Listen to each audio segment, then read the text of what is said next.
छत्रपती संभाजीनगरमधनं एक महत्त्वाची अपडेट समोर आलेली आहे। अपडेट अशी आहे की बोगस मतदारांना पोलिसांनी आपल्या ताब्यात घेतलेलं आहे। कुठे घडली आहे ही घटना आणि नेमकं हे सगळं प्रकरण काय थोडक्यात सांगण्याचा प्रयत्न करतो।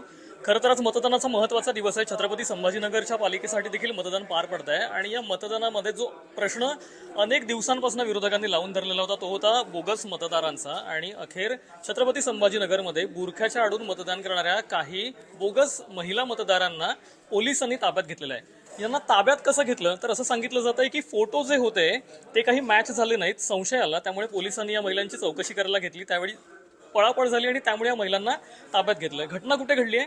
छत्रपती संभाजीनगरच्या पंचायत समितीच्या मतदान केंद्रावरती हा सगळा प्रकार घडलेला आहे। आतापर्यंत एकूण 8 संशयित बोगस महिला मतदारांना पोलिसांनी ताब्यात घेतलंय। त्यांची चौकशी सुरू आहे। या महिला नेमक्या कोण आहेत, त्या नेमक्या कोणासाठी मतदान करत होत्या, त्या खरंच बोगस मतदार आहेत का, सगळी चौकशी पोलीस करतायत। पण आत्ताच्या घडीची अत्यंत महत्त्वाची आणि मोठी बातमी म्हणावी लागेल छत्रपती संभाजीनगरमधनं आलेली।